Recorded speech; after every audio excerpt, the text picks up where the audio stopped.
This is Jonny Smith from the Late Break Show's Talbot Matra Rancho. Or what's left of one anyway. That's right, because we thought it was a good idea to accept Jonny's vision. A vision that's a world's first in automotive history, something that's never been done before, and an idea that now seems almost impossible. Before we get into that, let's talk about the floor pan and engine bay, which used to be Jonny's Talbot Matra Rancho, which he bought sight unseen, but I don't think he realised just how bad this car was. Rusty or falling apart is an understatement. This car was almost snapping in half on day one of the build. The floor pan was falling out, the bulkhead was peeling away, and it was almost given back to the earth, quite literally, in more ways than one. We first started by stripping this heap of rust down to its bare bones, by removing the wings without any tools, making Lamborghini doors, and taking the fiberglass shell and the inner frame off of the car. We then started cutting the body off. And that's when the inevitable happened. The car snapped in half. Oh God. Which makes this Jonny Smith's Talbot Matra Rancho that he snapped in half. But why are we doing this? Good question. Well, Jonny's vision is to body swap the Rancho onto a Subaru Impreza WRX floor pan. A world's first, which we thought, yeah, fantastic idea, Jonny, we can do that, no problem. As now, we are only just getting stuck into episode 4 and I'm already having nightmares about this build. And we are only just getting started. Now it's crazy just how much work is involved in a body swap, but first, before we even get to that, we've got to restore the Rancho and we've got to restore the Subaru. And then we can start to stitch them together, somehow, which is made more difficult because of the makeup of the Rancho is more like a pickup truck than a car. Right, so let me get this straight. We're putting a rusty, snapped in half, classic rare pickup truck styled body onto a rusty, more modern, monocoque damaged Subaru. Okay, we've got a lot of work to do. Yes, this is going to be one heck of a challenge, and one that I am now reconsidering my life choices with, but the show must go on, right? So we'll get to the Rancho shell a little bit later in the episode, where we continue to strip the remaining parts on the shell and see what rust we've got to contend with. But first, we need to tackle the Subaru engine. Now this car has seen better days and the engine needs a full rebuild because the head gasket has blown. This means the seal between the engine block and the cylinder head has failed, allowing coolant or oil to leak into the combustion chamber or exhaust. This has led this car to be a parts car, which is why it was partially stripped when we received it. Now looking at the Rancho in its current state, it's kind of giving me ideas for a future build, but you're going to have to wait and see what that is. Now we need to get stuck into this Subaru engine and get it removed so we can see the condition of that engine bay. First things first, we start on the wiring loom, which goes from one side of the car to the other side. Now we've stored these parts inside the Subaru for safekeeping, but we do need to remove them so we can get to that wiring loom. Now most of the connections on this loom are actually disconnected already, but there are some that go into the driver's side footwell. So there's 4 connections in total that I need to take off, and then I can slip the loom through that A-pillar.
Right, so we've got the electrical connections off, the fuel lines off, and the power steering lines off as well. We've even got the bolts for the exhaust off of the top side because we've got good access from here. So that should be just about everything off the top, unless I've missed something, which I may have done. But it means that we need to get the car up on the ramp to get to the engine mountings, the gearbox mountings, and anything else that we need to. So we need to get the Rancho, or this heap of rust, if you want to call it, off of the ramp. So we need to move this without completely dismantling it into two separate pieces. So we need to move this and then get the Subaru onto the ramp so we can see the underside of the Subaru and see how rusty it actually is. Hopefully it's not too rusty, but yeah, let's do that.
Believe it or not, the underside of the Subaru is actually good. And by good, I mean it's still rusty, but it's actually good. Now, you can see little flakes of rust here.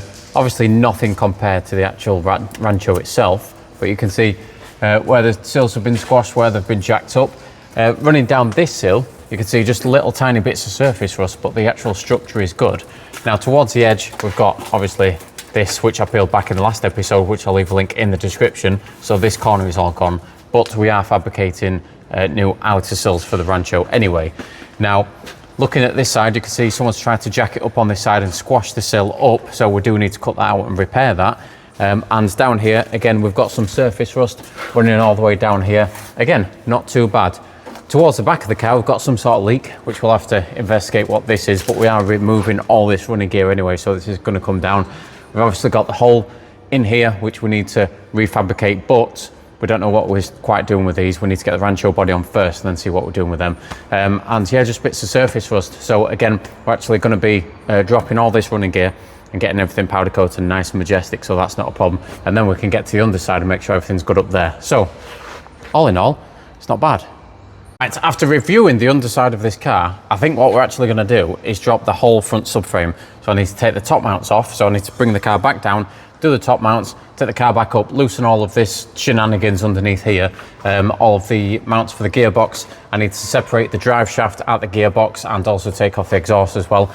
And hopefully all of this should come down and I can just roll the thing out with the engine and gearbox attached. That's the plan anyway.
think that's just about everything off the engine that we need. We had a little earth cable, we had the steering rack, we had obviously the bolts that mount the engine cradle to the actual body itself.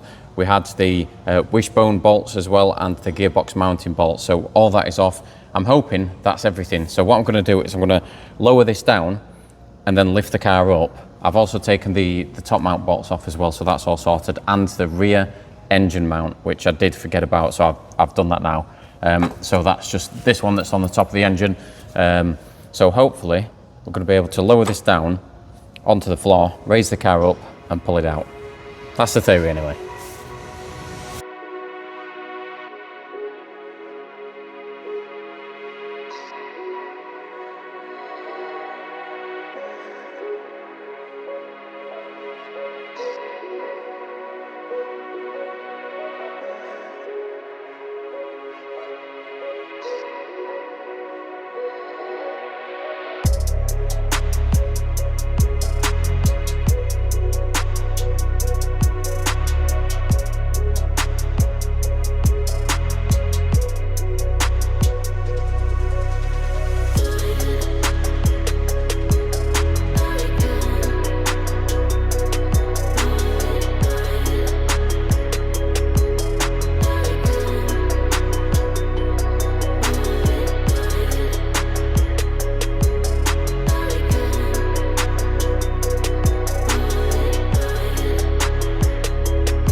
We are hitting the milestones now, so we've got the engine and the front cradle off, so we can simply wheel this out the way. Now we are going to separate the engine from the cradle itself because we're going to send the engine away to get a new head gasket and reconditioned, but also we're going to get all of the cradle and everything powder coated as well, and it all looking nice and majestic. So now this is out, we can see all of the engine bay and the chassis rails, and surprisingly enough the chassis rails are in really good condition, which is reassuring. There's a bit of surface rust on the inside and a little bit of some bobs, but that's nothing we can't sort out, but the main structure is really good. So later in the episode I'm going to jump onto the Rancho and start doing some investigative work on the Rancho shell that we're obviously going to put onto the Subaru. I know that the windscreen surround needs some work and the back shell needs some work as well. But first we're going to wheel this out the way, and then we're going to drop that rear subframe on the Subaru just to check that everything's all good back there. And that means that the underside of the Subaru is just about all stripped.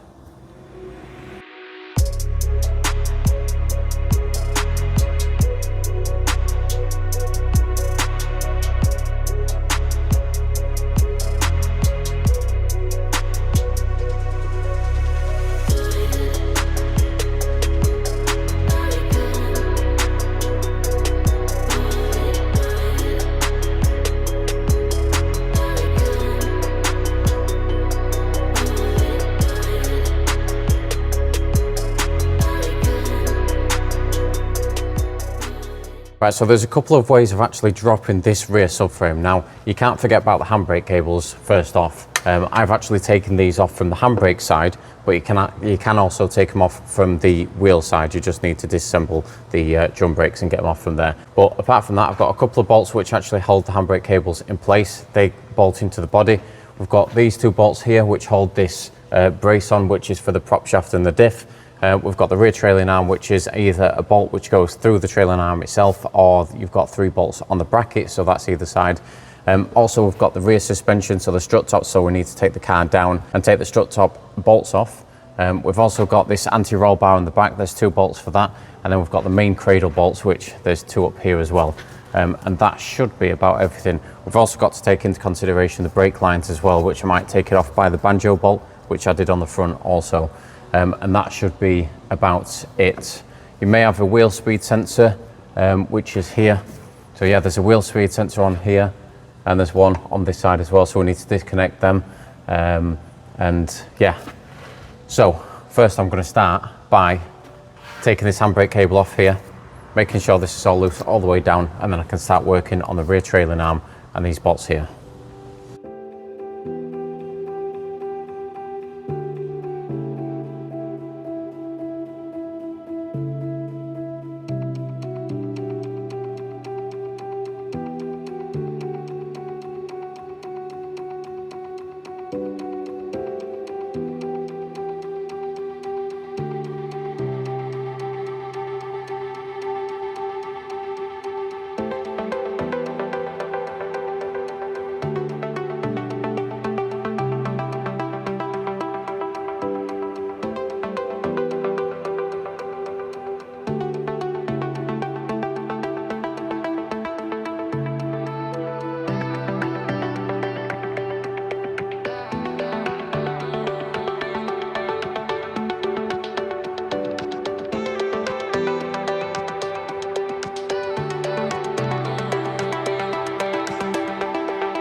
Now that all the bolts are loose on the bottom side, as far as I can see, I'm going to take the car back down because I'm going to get the strut tops, take the bolts out for the strut tops. I'm going to get touch down on the wheels so the wheels can take the weight of the actual diff and all that itself, and then I can get back underneath while it's on the floor and just take the rest of these bolts out. Now, I've not taken the bolts out fully because I've left a little bit of threads on every single bolt, but at least they're loose and it's easier to get, and I know what tools I need and what size, etc.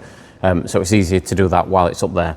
Make sure you don't take the bolts all the way out, just loosen them slightly with the gun or with a ratchet, but leave plenty of thread on there, because if not, then obviously there's a lot of weight here come careering down. So yeah, take it down, and then I'm going to take the rest of the bolts out fully, or all the bolts out fully, and then hopefully, fingers crossed, get this rear subframe off without too much issue.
Okay, so rear running gear is almost squishing me, but okay, let's pull that down there. The rear running gear is off without too much issues.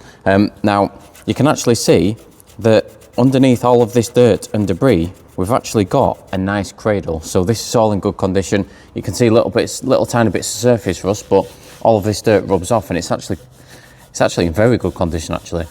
So all these will be disassembled and sent for powder coating, so you know, to make them all nice and majestic. But it means that we can have a look at the underbody of the actual car itself, which again is looking surprisingly good, which is good. So there's not going to be much rust repair, but there is going to be a lot of fabrication, cutting, and trying to get that onto this. But the good thing is we've got a good base to start with, which is good. So that's a very, very good point. So now that this is off, we can see the condition. We can see the condition of that. It's all good. Now we're going to jump onto the Rancho body and start investigating all of that and see what rust repair we need to do on there, because as you can see, it has seen better days.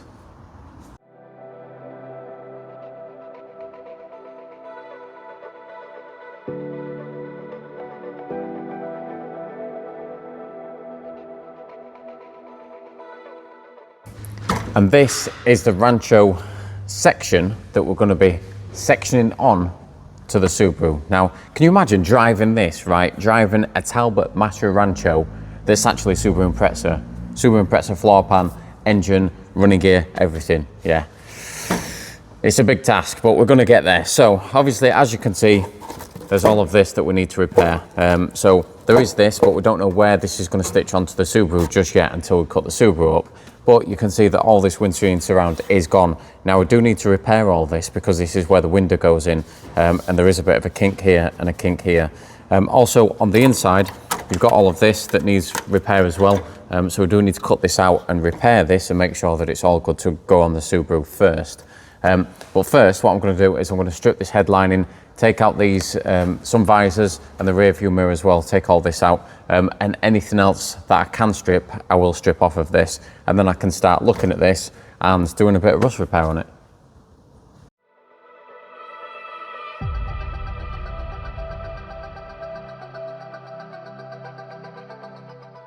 Which also brings me to these door openings or door apertures. Now we need to keep all of this because we're using the Rancho door. So obviously we're making the Subaru look like a Rancho on the outside.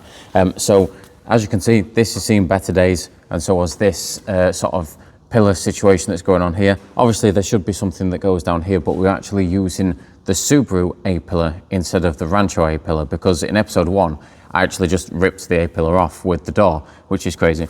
But obviously we need to get the dimensions of this because this is just all over the place. And we need to repair all this. We're not using the inner skin, but we are using the outer skin. So all this does need repair here, and then we need to figure out where to stitch this onto the Subaru itself.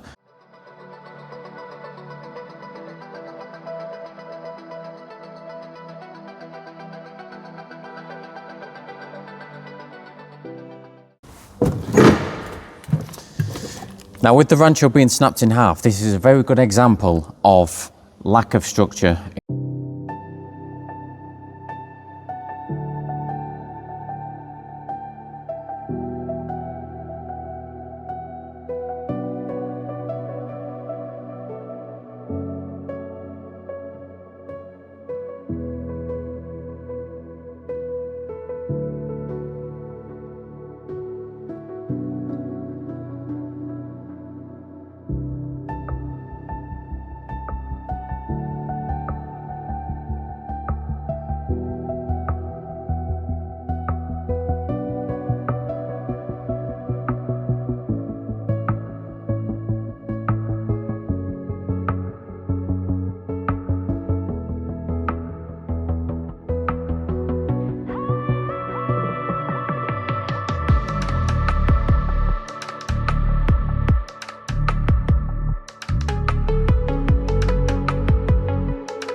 But sadly, that is all we've got time for in this episode. Do like, subscribe if you have enjoyed the video. Do catch a late break show, I'll leave a link in the description. Watch all the other episodes as well, because this is episode 4.